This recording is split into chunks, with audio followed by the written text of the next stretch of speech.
Okay. Then what we decided to do is it was really important to get information from our subject matter experts and our leaders in those organizations to find out what their concerns were, to do, as you will, a knowledge audit.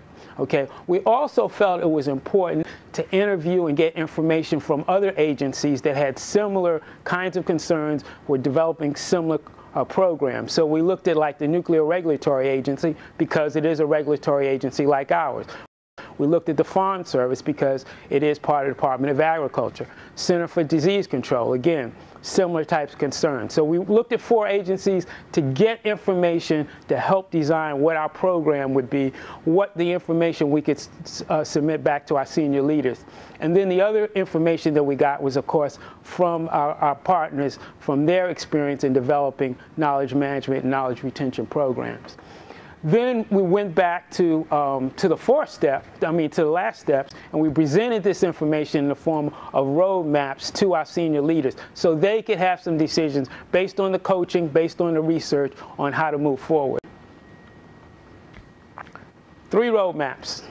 So they had an option. We could develop knowledge retention teams, that is, individuals could do a rapid response to individuals that might possibly be leaving, and focus on the individual level, that one subject matter expert, that one leader, etc., and help capture that knowledge of that person. On the second level, on the second roadmap, we're talking about also doing that at the individual level, but also adding a group component to that. The third level, as you can see, is combining roadmap number 1 and 2, but also moving from knowledge capture to knowledge transfer. Okay, the senior leaders, with a little coaching, decided to move towards roadmap 3.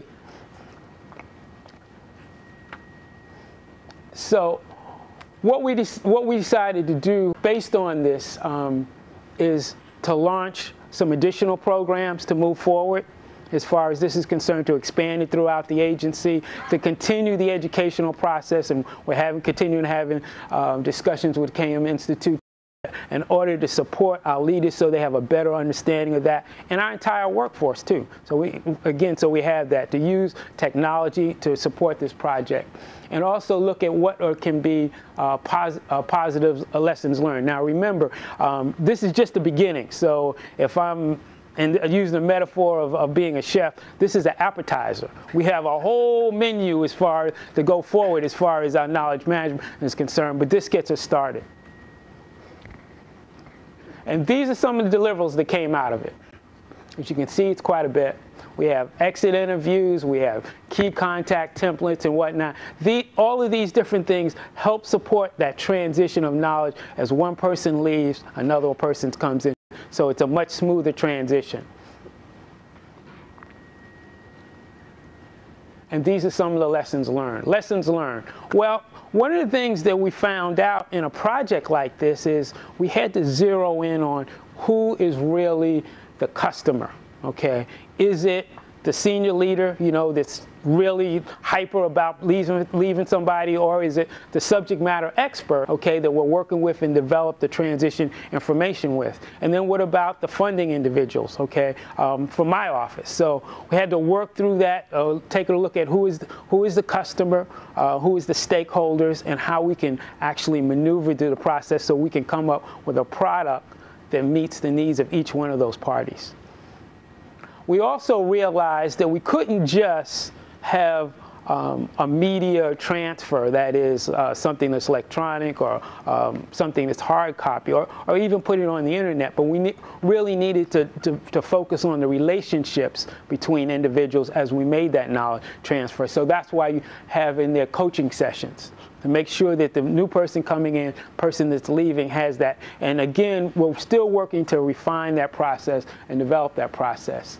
And we're also looking at how we can come up with an evaluation process that will really help us move forward. So what we're looking at is something that we've talked about quite a bit, and that's, again, how can we move forward with continuous improvement? How can we be part of this whole process of looking at something, developing a process that's helpful, but something, again, that's going to continue to be more cost effective, at the same time improve the process and what goes forward to serve the needs of our agency.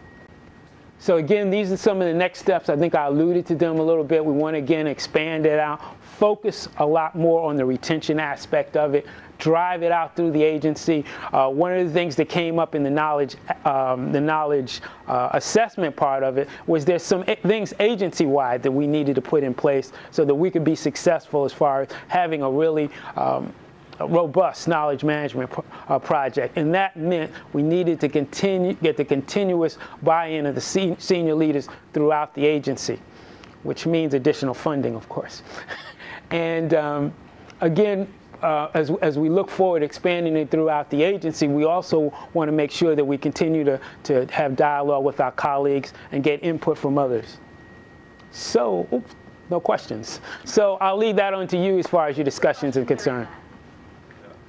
If you look and open up your brochure, you see there are 2 questions to help facilitate the discussion at the table. James, thank you very much for the presentation.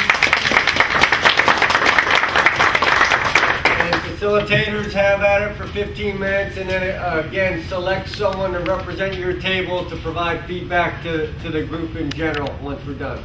So, okay.